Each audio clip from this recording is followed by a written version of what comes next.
You're filming? I am filming, yeah. All right.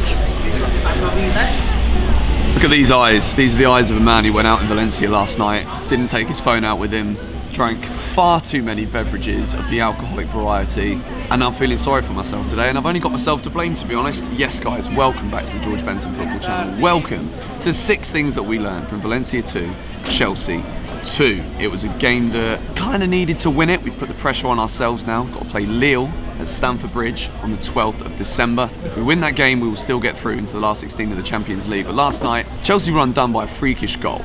Valencia's equaliser, he wouldn't have done that again if he tried. Point number 1, Kepa. I've given him a hard time on the channel recently. I've said things about Kepa that people haven't always agreed with. However, yesterday, that penalty save, absolutely brilliant. For the Valencia's second goal, there's absolutely nothing you can do about that. If he was positioned for the shot, then I think he would not have been doing his job properly. When that ball came in across the goal, you expect it to be a cross.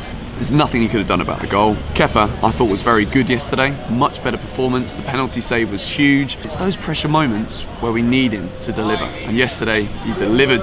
Point number 2, Mateo Kovacic. Again, absolutely phenomenal. When he scored the goal, the atmosphere last night in that away end, absolutely incredible. Kovacic with the first, Pulisic with the second. And, you know, if Kovacic can start adding goals to his game, we're talking about one of the top midfielders in the world right now. His performances have been absolutely brilliant. And he added a goal to his game yesterday as well. So if we can start seeing that more frequently from him, Chelsea are going to be in a very good position come the end of the season.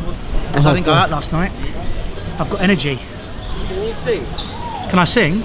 Mate, 18 years of musical theatre. I can sing, yeah. Go on then.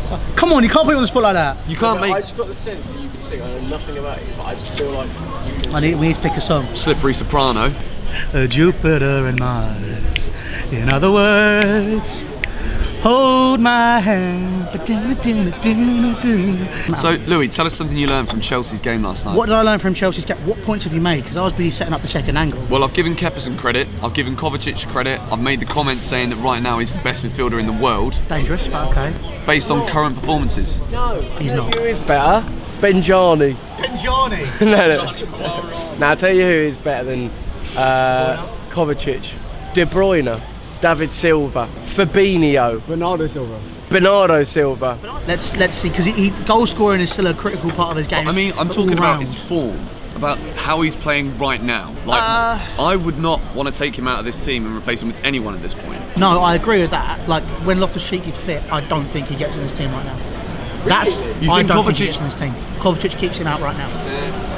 Right now, it offers options, so it means that there's a bit of rotation. But I think that there's going to be a lot more competition for places now. But I think, look, one thing, you already talked about Kepa, you spoke about Kovacic.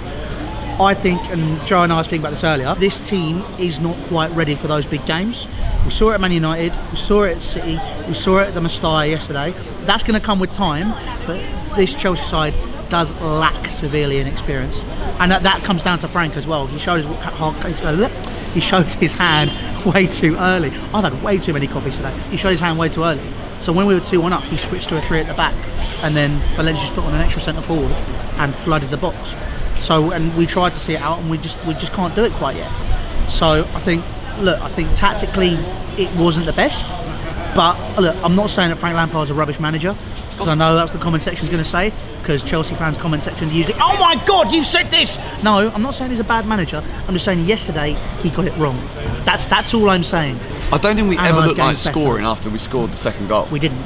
Like, I did not see a goal come in anywhere. Well, I mean, the statistics are on the board. I remember looking at it, we had like 14 attempts and Valencia had 5. I was like going, blimey, like, that's a lot. And then all of a sudden, by the end of the game, Valencia had more attempts on goal than we had. Yeah. So, I think, as soon as he switched it up, you knew he was trying to see the game out.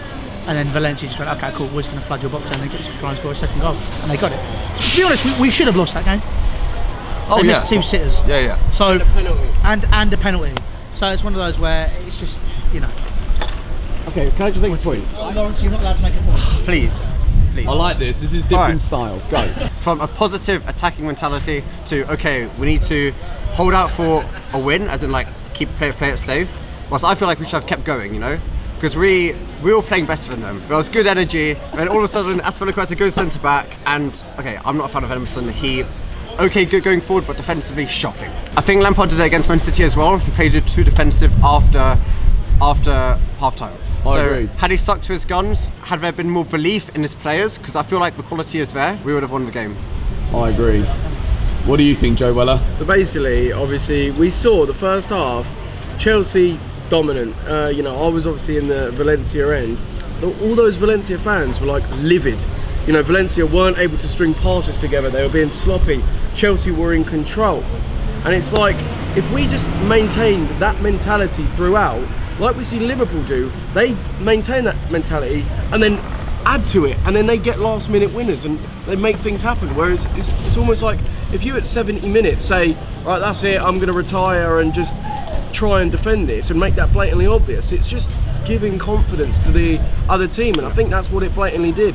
You know, Valencia looked charged up by the end. We looked knackered. We looked tired, timid, scared of that they were going to do anything. We didn't really push forward because we were scared that they were going to come back, and you know, we looked like a team that knows we got a lot of games coming up, doesn't want to put, you know, we don't want to fully put our necks on the line to get the win, and that's what it was. You know, I've said it before, but we need that player that can really go, no lads, we're going to freaking do this, and I'm going to lead by example and absolutely turn things around like a Drogba. But you know, young team, still developing, they'll get there, but yeah, that's what I think.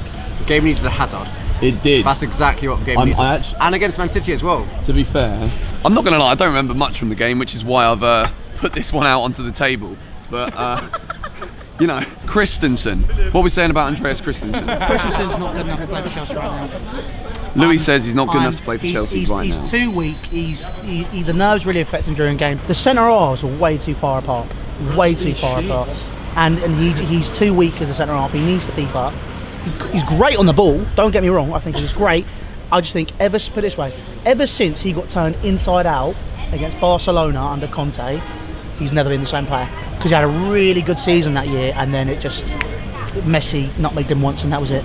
I mean, if Messi nutmegged me, I mean, it probably would affect my footballing career. I could have gone pro, you see. Still can't score penalties though, can you? Yeah, because it doesn't matter if you're off. You know what? I'm not having this conversation. Guys, you know what? This has been a different kind of video today. I feel as though I do apologise for my debaucherous behaviour of Valencia. The final straw is now Louis is eating a waffle with, what is it? What you got on that? Kinder Bueno. Kinder Bueno. It's been a bueno trip, to be honest. Time to go home. Gonna get the flight tonight. West Ham at the weekend.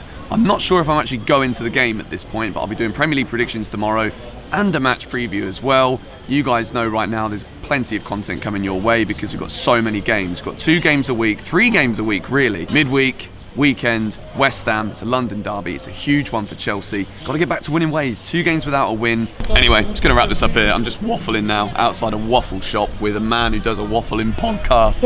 I can't even speak, honestly. I'm having a waffle. This is ridiculous. Anyway, thank you guys for watching. Thank you for all the love and support and all of the content we've made here in Valencia. Subscribe to Louis, subscribe to Joseph Weller, and subscribe to Lawrence's Instagram. You can go and follow him. Link in the description. There's Lawrence's thumb. Classic sign off for the video. We will see you all back in London. Goodbye.